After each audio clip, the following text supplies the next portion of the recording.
Hello, good morning, good afternoon. This is Martin Lanig with Pinside, and I want to welcome you to today's webinar. The topic is employee retention, and we'll be answering the question, how to know whether you are about to lose your top performer and then what to do about it.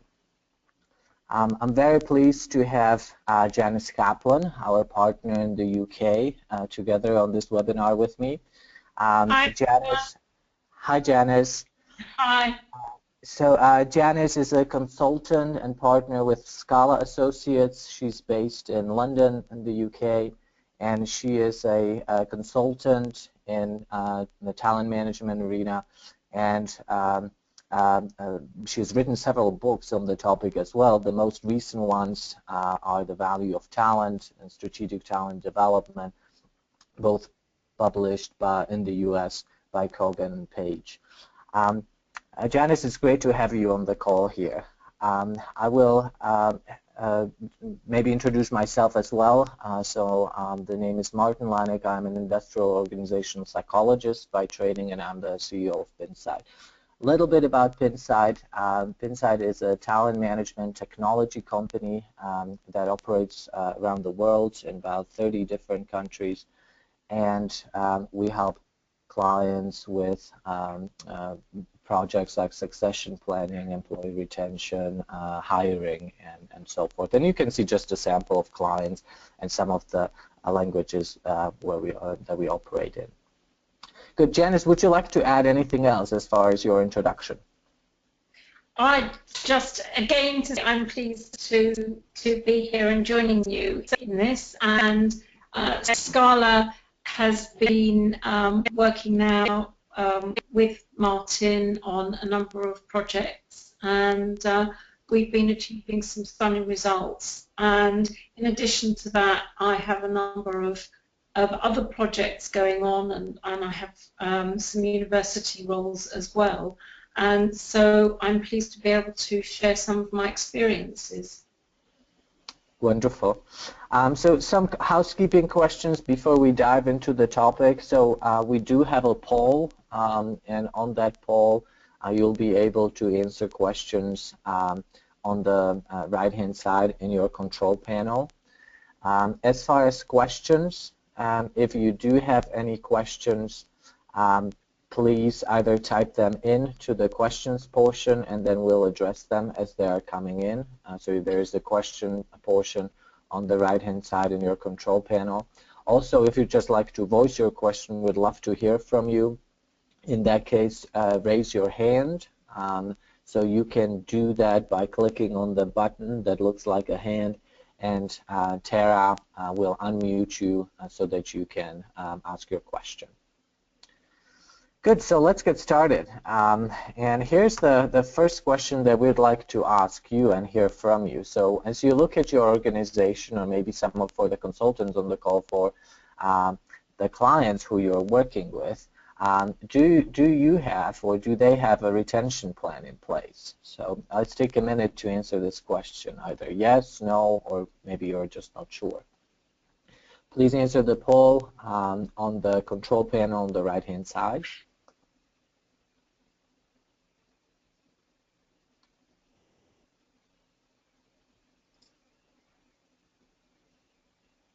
This is getting interesting as the data's coming in.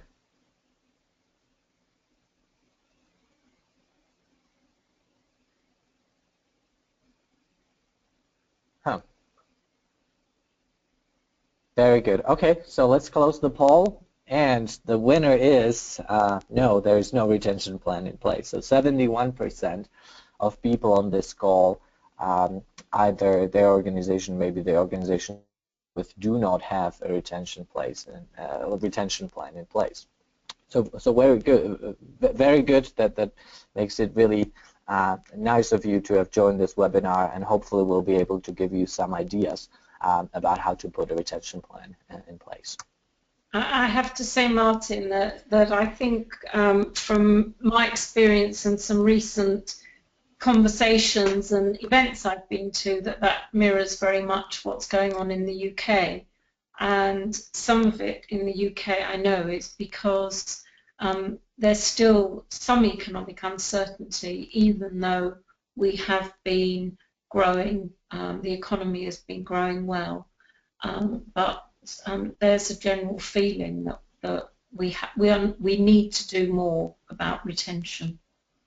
Yes, absolutely. And actually, the recent research on this area shows that only about 1 in 5 organizations have a retention plan in place, which is quite staggering. Yeah, absolutely. Okay, good. So let's take a look at the U.S. job market, and then Janice, maybe you can comment on the trends in the U.K. So as we think about the past several years, the job market has changed quite a bit. So you can see that in the recession, the job market did not look very positive. There were not many options for employees to change jobs or change organizations, change industries. But that's not the case today. So as you look at this graph right here, in 2015, the job market is quite strong. There's a lot of opportunities for employees to leave the organization and seek greener pastures somewhere else, maybe at the competitor. And in fact, today, it is more likely, when you look at the statistics again, it's more likely for employees to voluntarily quit than to be laid off. So the market has changed quite dramatically. And all the surveys, for instance, done by the Society for HR Management, show that turnover is one of the biggest problems that is facing HR today. And this is especially true when we think about top performers. So a classic ratio here is suggesting that it's the 2% of the top employees that is driving 98% of impact in the organization. So losing that 2% will have dramatic consequences for your organization. And not to mention also the cost of replacing employees, which is estimated at very minimum to be $3,300. So Janice, how does it compare with what you've been observing in the UK? It compares very well. The only thing I would say is that I think $3,300 is quite an underestimate of the real cost. And certainly, of course, that wouldn't take into account the opportunity cost. And the opportunity cost of having a job vacant and having to have management time taken up in finding a replacement, the opportunity cost is enormous, and particularly in these days where organisations have downsized and delayered. And so I think that it's important when you're thinking about retention, and particularly if you're going to use retention statistics as evidence and a form of measure, it's important to think about the opportunity cost. Yes, and can you maybe talk more about what goes into the opportunity cost? Well, it's really about the amount of time that it takes a manager to be away from doing other things and interviewing. Plus, of course, it's the cost of not having a job incumbent, and this may be that other people have to cover for the person. It may be that a job tasks don't get completed. But it's important, I think, to look at those and to factor those in to the cost of losing somebody, the cost of having a vacancy. And certainly the longer that a job is left vacant, then the higher the cost is. I know there have been some surveys carried out by agencies, consultancies such as Saratoga, and I've seen estimates that go up to as much as 300% of an annual salary as being actually the true cost of having to replace somebody. Right, and then there's the time to productivity with any new hire. So in some industries and some technical roles, it might be 9 to 12 months before the employee is fully productive. Absolutely. Yeah. Okay, very good. So now let's look at some of the cognitive and emotional side of what actually goes on in people's head as they are maybe recruited by other companies or as they are thinking about changing jobs. And this is very important because for you as an organization that is looking at retention strategies, you actually got to start the process before the person enters this change cycle. So we have to be able to identify who is at risk for leaving before they are even in the pre-contemplation state. So as people, this is based on a classic change model in psychology. So first, when there is any kind, when people are about to experience any kind of change, first they start with pre-contemplation. So it's thinking about, maybe they're picking up on some negative aspects of the job, and they start thinking, but they're not really serious about it. It's more of the thought is just entering their head, but they're not really acting on it. Then they get more serious. So maybe they got approached by a recruiter, and they are starting to, the recruiter is speaking their interest. So now they are seriously starting to consider this. And then they move to action. So this could be going to monster.com and starting to actively search for positions, updating your resume, actively speaking with recruiters. And that action starts to lead to an emotional detachment. So in order for me to really be comfortable that I can actually change jobs, I have to emotionally detach myself from the organization. And once the employee reaches this point where they are emotionally detached from the organization, it's really game over. So no matter what you do, the odds are that they are going to leave, even if they accept a counteroffer, for instance. So the research shows that 80% of employees who receive a counteroffer from their current employer are going to end up leaving within 6 months anyway. So the point is, from a retention perspective, is identifying who is at risk for leaving before they even start contemplating about changing jobs or changing organizations. Janice, Yeah. so you have some interesting thoughts about now some of the reasons why people are changing jobs or organizations and how that has changed from the past. Yeah, absolutely. I mean, I love that previous model of yours, Martin, and the slide, because I think that really helps crystallize and give a framework to what we know happens, and helps put across why it is important to have a handle on what the pinch points are, what causes people to want to start contemplating changing job. And the mantra up until now has really been that people don't leave organisations, they leave managers. And I think that mantra has dictated so much of our management thinking and our management processes as well.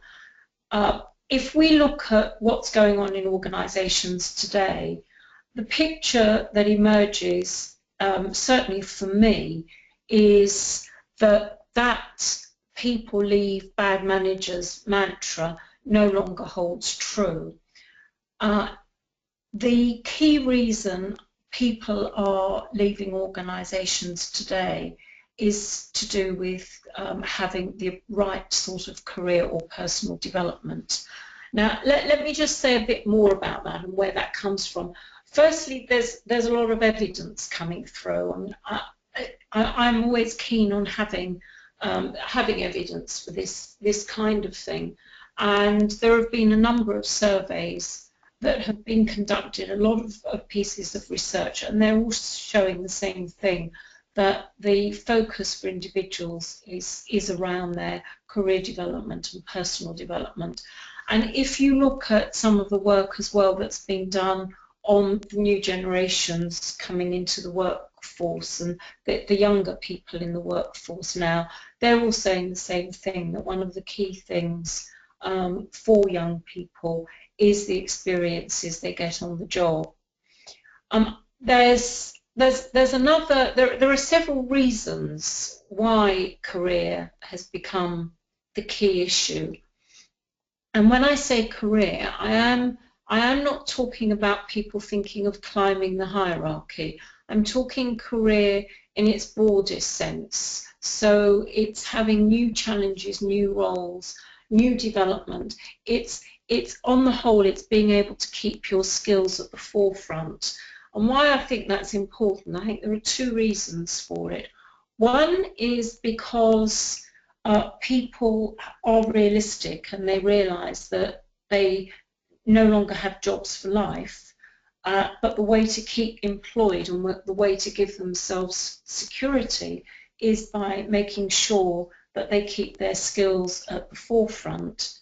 The other reason that has brought about this change in thinking is to do with organisational structures, and it's to do with new ways of working.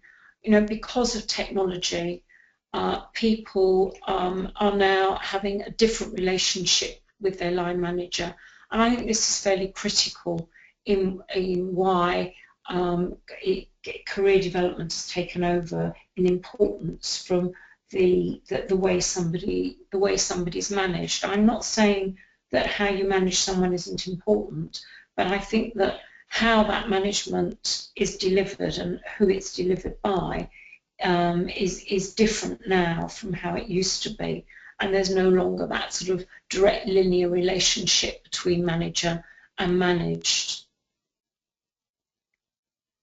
Yes, and there's also quite a bit of evidence suggesting that managers are now being asked to manage larger and larger number of direct reports.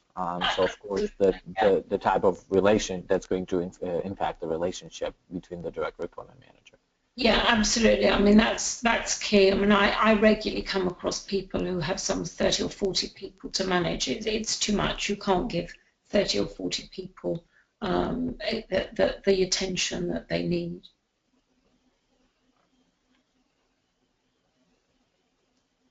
So, Janice, when we were preparing for this webinar, you had a very interesting thought around how the focus should be shifting really from potential to readiness to take on bigger challenges. Yeah, that links really to what I was saying before, that what I think is absolutely key for people now is to be developing themselves by taking on bigger challenges and new roles and challenges that will keep their skills at the forefront, and and the focus is also about developing readiness by having awareness of self-awareness of the impact that you have on others and on situations. Yeah. And yeah. Yeah, and I find also that the whole concept of high potential has been very vague and not really defined. So now when we've been focusing on developing and investing a lot of money in developing high potential employees who have been identified by their managers, we know that the success rate there is very, very low. So the changing focus to readiness and readiness to take on bigger challenges is now tying it back to the strategy. So what is this employee ready to do, and how can we develop them to increase their readiness to take on that bigger challenge as aligned with the strategic objective of the organization? Yeah, absolutely. I mean, I think that the old approach of focusing on competencies is just not the right language anymore for business, together with the fact that, old ideas of developing, identifying high potentials is also, it's now, I think, quite discredited. The focus that for years was the predominant management thinking about identifying who your high potentials are has led organisations I believe, to really to be investing in the wrong people a lot of the time, but it certainly led to too much investment in too few people at the expense of too many. And the whole emphasis on high potential creates elites, and it also creates discontent, not only on the part of those who find themselves outside of the elite, but also amongst the elite, because we've rarely had enough jobs to offer the people who have been identified as high potential. So the whole high potential way of doing things, I think, has caused a lot of damage to organisations. And the focus now really needs to be about providing the right kind of development to suit people's needs, but in particular, of course, to suit organisational needs, which is the readiness to take on the challenges that the organisation is facing. Yes. All right, so we're now moving into much more concrete discussion of what are the really first signs that the talent is vulnerable and that your performers are vulnerable, and they might be they are not far away from the pre-contemplation and contemplation stage, and they might actually be leaving soon your organization. So when we look at the research literature, there are three key first signs that emerge, and these, all of these, well, at least the first two are things that we can measure today, and we can measure them with various types of assessments. So when you think about your overall talent management strategy, implementing an annual assessment program will also help you to determine questions to or answers to these questions. So is the talent, or who is exceeding their current role, or is this person fitting in with their team when we look at the statistics? And it seems that we have a question here from Mary Claire. Tara, can you please unmute Mary so she can ask her question?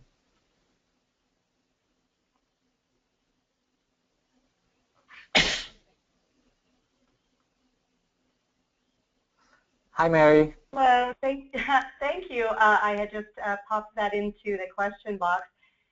One thing that comes to mind when I hear you describing this, this inability to, let me go back to my notes here, having people that are high potential versus readiness for bigger challenges, to me that speaks a lot to folks that are at lower levels within the organization, and because they have been identified as high potential candidates, they are just sort of by default moved into middle management roles and have very little support available to them to transition from doers into more managers. And I would imagine that that probably leads to a lot of that inability for companies to sustain retention rates. Would that be a fair parallel? Yeah, that sounds about it to me. What about you, Martin? I would agree as well. Yes, I think that the difference is, however, in the measurement, right? So when we talk about potential, it's something that you might either measure through talent reviews, so the kind of 9-box approach and assessments of the managers itself. When we talk about readiness, usually there is a much more rigorous assessment that's underlying that question. So that's where I would see the difference. But kind of from practical standpoint of what actually the movements in the organization, I would agree with the parallels you're drawing. Yeah, because I'm thinking that the higher somebody goes within, within the structure of an organization or within their industry, they generally tend to have more access to resources that provide them that development, and less likelihood to, to leave an organization versus one that may not have access to those types of resources. And, if we're talking about somebody that is, especially in this millennial generation that's more focused on the ability to have access to resources and development, but then they feel inadequately supported from that perspective. It seems to me that that would be sort of the, the population that would be more likely to experience that. Yes, I would say from what I've seen, there's a great variation in the beliefs around development, and that tends to also reach the very top level. So, Okay. so that would impact the number of resources that are available to individuals for development. I mean, I don't think this is just about the people lower in the organisation and the millennials. I mean, I think this is about everybody at all levels of the organisation. Very good. Thank you. Absolutely. Yes. Thank you for the comment and the insightful question. Okay, so how do we identify the first signs that the talent is vulnerable? So the first and probably the key sign is that their skill set is exceeding their current role. So from an assessment perspective, what we can do is put this person in an assessment that simulates the next level up, and then we can measure their skill set to identify how far away are they from that next level. And what that does is helps us identify whether the person's skill set is actually much greater than the constraints of their current role. And if you think about it, being in a role where you have actually better skills than the role requires, you are no longer challenged. Probably you're not feeling a sense of accomplishment. And what we have found with some of our clients as well, your leadership skills are actually stronger than that of your direct manager. And that is only just fueling the frustration. So the very first sign that the talent is vulnerable and about to leave is their skill set is exceeding their current role. Second is they don't fit in with their team. So there's a lot of research that supports the whole notion that the fit between a person and an organization or a person and a team is predictive of their performance and turnover, whether they're going to stay or leave. And this makes complete sense. So we as people we want to belong, and we're attracted to places or individuals who are more similar to us. The tricky part is that this is not something that can be spotted easily. So some of these differences may only come up during stressful times or overwhelming times, but then it just might be too late. So through assessments, you can actually get at this. For instance, you can look at the overall culture of the team, and then you can compare it with the values or personality patterns of the individual. And the farther away the individual is from the average of the team, the less of a fit they are within their team, and more likely they are to leave. And this is, again, something that if you are implementing an annual assessment program and you're keeping an eye on all your talent, this is something that you can fairly easily monitor.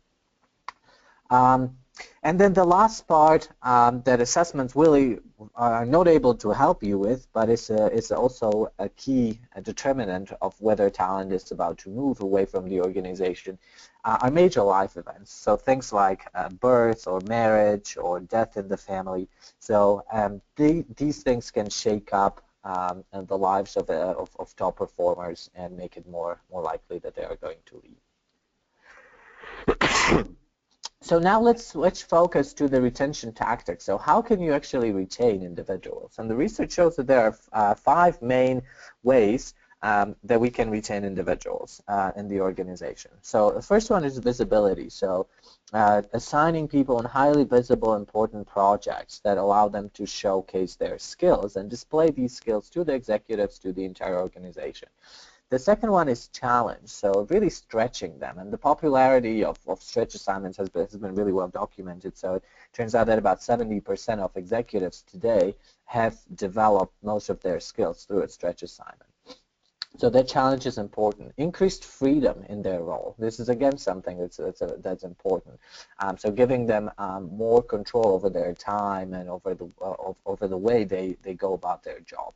Novelty. So some people just crave that stimulation and novelty and curiosity. So maybe expanding the scope of their role or giving them cross-functional experience. And then mentorship. So assigning them mentor and identifying somebody in the organization who is going to take care of their development and help them develop and grow as individuals.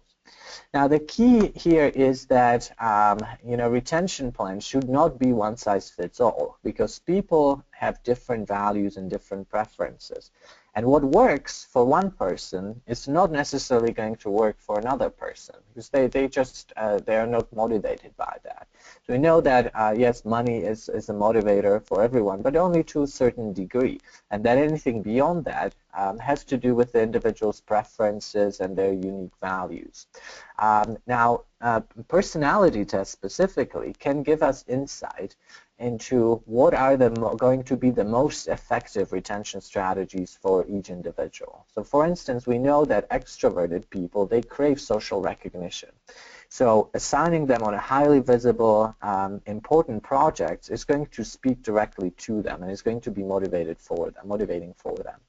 Now, people who score very high on ambition, they are motivated by achievement. So this is where stretch assignments are going to work really well. So stretch them, challenge them, give them an opportunity, set the bar higher, so you give them the opportunity to achieve higher and higher goals. Now, when it comes to freedom, this is something that people who score high on openness, so people who are more intellectual, and these are people who are wanting that intellectual autonomy. So giving them more freedom around how they do their job is going to be important. Now here we have to be careful, because if the person is not high enough on conscientiousness, they will not be able to self-manage. So they will not be able to take full advantage of this, and actually it would be a failure. So here we also have to look at how conscientious is this individual, and do they have the level of self-control that they can pace themselves. But again, personality tests are going to be will be able to reveal this information to us. Then when it comes to novelty, so this is going to work best for people who are high on curious and extroverts. Extroverts want that excitement. They get bored easily, so they want experiences that are going to be constantly creating some sort of excitement for them. And then curious people want that intellectual stimulation. So giving them a new type of assignment, something that is interesting and new, is going to keep them stimulated. And then we have people who are high on agreeableness or friendliness. So these are individuals that are really valuing meaningful relationships. So these are individuals where mentorship programs are going to work the best, because they are looking for that connection with and building that relationship with a particular person. So the point of this slide is that you have 5 different ways how you can retain individuals, and you can mix and match. So based on assessments, you can determine what is the most likely cocktail of these retention strategies there's going to work for the particular individual. And then you can tailor the retention strategy just as you are tailoring the development plan. You can tailor a retention strategy directly to speak to each individual, so that you are increasing the odds that the retention strategy is actually going to work for them.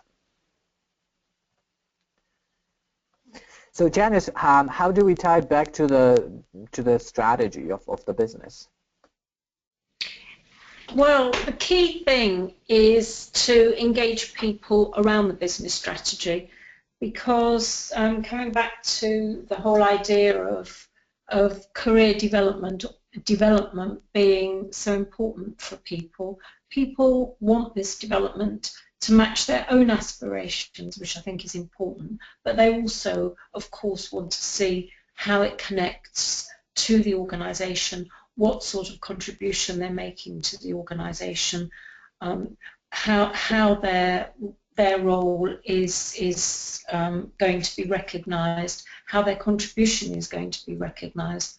So creating that direct link with the strategy is important for employee engagement. It's important for individuals, but of course it's also important for the business. You know, the key thing for anyone running a business today is to know who they may have to fill certain strategic goals, because business is moving so fast, there just isn't the time at the moment to take too long in filling positions.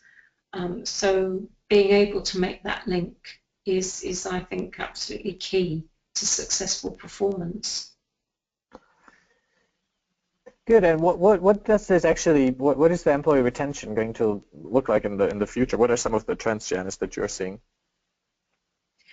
Yeah, certainly what I'm seeing is that people do have a much greater awareness of the need to be responsible for their own careers and for their own development. You know, I think we've truly left behind the days where people thought that, you know, it was HR who needed to tell them what development they wanted or what their next role was going to be. I think that realism has crept in. However, what is really important is that HR departments absolutely must give people the tools, and that's just so important. And of course, assessment is a key way of giving people. Is a key tool to help people take this responsibility for their careers and their development. And you know, the beauty of assessment is that it works both ways. So it gives people that valuable, insightful feedback about themselves to help plan their development. But at the same time, it also provides sophisticated analytics for the organisation to make some decisions about people, about how to match people to roles, which is a key organisational requirement. Good, thank you. So I know that we are past at the 30-minute mark.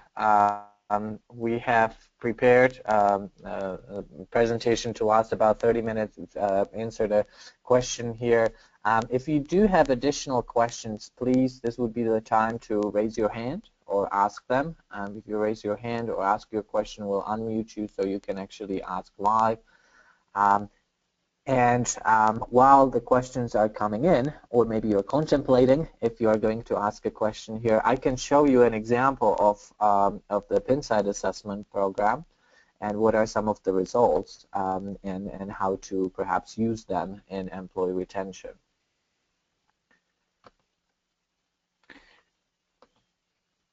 So what you're looking at right now, at Pinsight we run simulation-based assessments where we place the person in a simulated environment of a fictitious organization and they play the role of a manager or a director or an executive.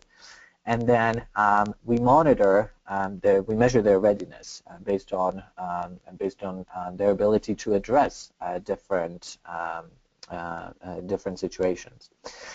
So it is a live assessment.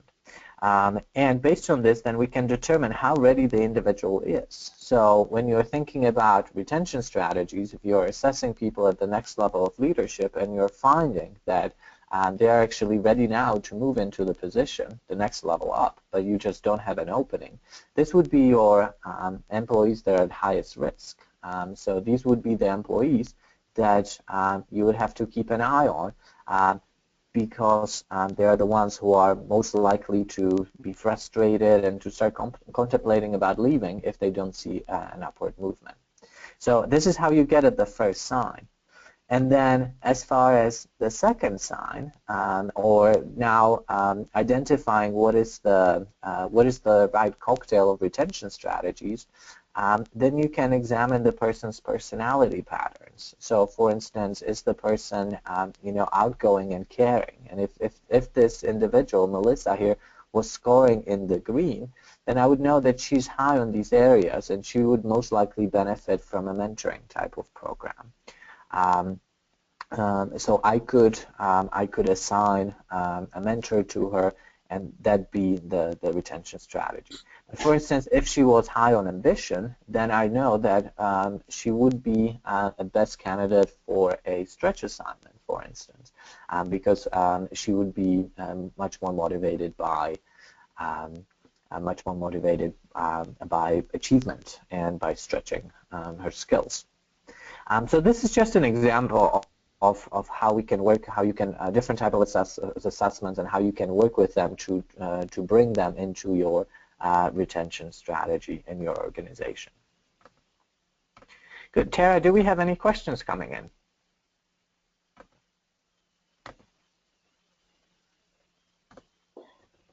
I don't see any other questions in the question control panel at this time. Okay, good. Well, if there are no questions, thank you, Janice, so much for joining us today. I really appreciate it. It was very insightful, your comments and what's happening in the UK. I would like to thank all the attendees. We have recorded this webinar, so we'll post it on YouTube if you'd like to share it with your colleagues. And then if you do have any questions, please feel free to reach out to myself or Janice directly. You can see our email addresses here. We do have a very quick survey that's 3 questions. It will pop up right after you sign off from this webinar. We do value your feedback so we can improve these webinars and then also keep things that are working well. So please do let us know what you thought of today's webinar. And also, if you'd like to learn more about our assessment offering, there is one of the questions that if you answer, I think it asks you whether you'd like to see a demo of our assessment. So if you are interested, make sure that you mark that, and then we'll be in touch with you. Well, with that, thank you very much. Have a great day have a great rest of your day. And we'll look forward to maybe hear from you or see you at a future webinar that we're offering. Thank you.